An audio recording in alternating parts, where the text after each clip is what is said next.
বাংলাদেশে শেখ হাসিনার পতনের পর যে ধরনের বিশৃঙ্খলা দেখা গিয়েছিল, নেপালে কেপি শর্মা ওলির পতনের পরেও হুবহু একই রকম ঘটনা ঘটেছে। দুটি দেশেই সরকার প্রধানরা পালিয়ে গেছেন, পুলিশের অস্ত্র লুট হয়েছে এবং হাজার হাজার কয়েদি জেল ভেঙে পালিয়েছে। 2024 সালের 5 আগস্ট স্বৈরাচার শেখ হাসিনা তার বোন শেখ রেহানা সহ হেলিকপ্টারে করে ভারতে পালিয়ে যান। তার পতনের পর দেশে চরম বিশৃঙ্খলা দেখা দেয়। 76টি পুলিশ স্টেশন আগুনে পুড়ে যায় এবং 13 জন পুলিশ কর্মকর্তা সহ মোট 76 জন পুলিশকে হত্যা করা হয়। বিজয়ের আনন্দে গণভবনে ঢুকে পড়ে সাধারণ জনতা। সবচেয়ে উদ্বেগজনক বিষয় হলো পুলিশ স্টেশন থেকে 5750টি আগ্নেয়াস্ত্র এবং 6,51,609 রাউন্ড গুলি বেহাত হয়।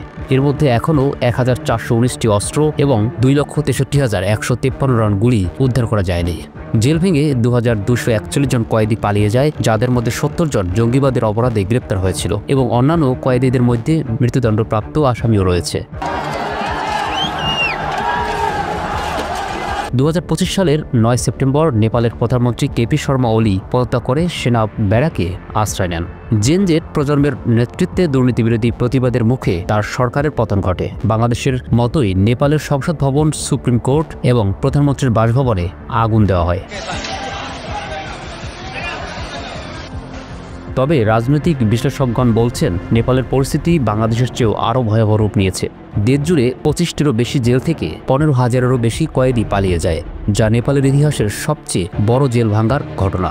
এর মধ্যে সন্ত্রাসবাদী, খুনি এবং আন্তর্জাতিক পর্যায়ে আসামিরাও রয়েছে। প্রতিবাদকারীরা 100টিরও বেশি আগ্নেয়াস্ত্র লুট করেছে বলে খবর প্রকাশ করেছে দেশটির বিভিন্ন গণমাধ্যম। দুটি দেশেই পুলিশ বাহিনী সম্পূর্ণভাবে ভেঙে পড়েছে। বাংলাদেশে শুধুমাত্র উত্তরা থানা থেকেই 15,000 বুলেট লুট হয়। রাজধানীর 22টি পুলিশ স্টেশন থেকে অস্ত্র লুট হয়। নেপালেও একই অবস্থা। বিক্ষোভকারীরা পুলিশ স্টেশনগুলো দখল করে অস্ত্রশস্ত্র লুট করেছে। এই লুট করা অস্ত্রগুলো এখন অপরাধীদের হাতে গিয়ে নতুন নিরাপত্তা সংকট তৈরি করেছে। বাংলাদেশে লুট করা পিস্তল দিয়ে মুন্সিগঞ্জের এক্সপ্রেসওয়েতে এক তরুণীকে হত্যা এবং মোহাম্মদপুরে জেনেভা ক্যাম্পে একাধিক হত্যাকাণ্ডের ঘটনা ঘটেছে। বাংলাদেশের 700 জন কয়েদি এখনও পলাতক। নরসিংদী জেল থেকে 825 জন এবং কাশিমপুর জেল থেকে 203 জন কয়েদি পালিয়ে যায়। নেপালের অবস্থা আরও গুরুতর। 12,500-এরও বেশি কয়েদি এখনও পলাতক রয়েছে। কাঠমান্ডু উপত্যকার সুন্দরা কেন্দ্রীয় কারাগার থেকে 3,300 জন এবং নাগখু কারাগার থেকে 1,400 জন কয়েদি পালিয়ে যায়। এমনকি কিছু পলাতক কয়েদি ভারতীয় সীমান্ত পেরিয়ে যাওয়ার চেষ্টা করেছে। নেপালের সংকট ভারত ও চীনের জন্য বিশেষ উদ্বেগের কারণ হয়ে দাঁড়িয়েছে। 30 জন পলাতক বাংলাদেশি কয়েদিকে বিহারের ভারত নেপাল সীমান্তে গ্রেপ্তার করা হয়েছে। নেপাল থেকে পলাতক কয়েদিদের মধ্যে ইন্টারপোলের তালিকায় থাকা 3 জন রয়েছে বলে নিশ্চিত করা হয়েছে। দুটি দেশেই সামরিক বাহিনীকে পরিস্থিতি নিয়ন্ত্রণে আনতে হয়েছে। বাংলাদেশে সেনাবাহিনী 6,000-টিরও বেশি লুট করা অস্ত্র উদ্ধার করেছে এবং 2,500 জনকে গ্রেপ্তার করেছে। নেপালের সেনাবাহিনী কাঠমান্ডুতে কারফিউ জারি করে পরিস্থিতি নিয়ন্ত্রণে নিয়ে এসেছে।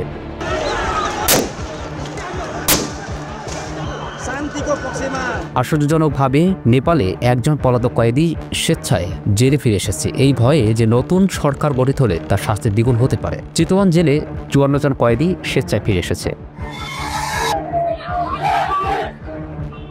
দুটি দেশেরই অভিজ্ঞতা দেখাচ্ছে যে দক্ষিণ এশিয়ার রাজনৈতিক অস্থিতিশীলতা শুধুমাত্র সরকার পরিবর্তনে সীমাবদ্ধ থাকছে না, বরং সমগ্র রাষ্ট্রীয় কাঠামো ভেঙে পড়ার ঝুঁকি তৈরি করছে। পুলিশ বাহিনীর ভাঙন, বিচার ব্যবস্থার পতন এবং কারাগার ব্যবস্থার সম্পূর্ণ ব্যর্থতা এই অঞ্চলের জন্য গভীর উদ্বেগের বিষয়।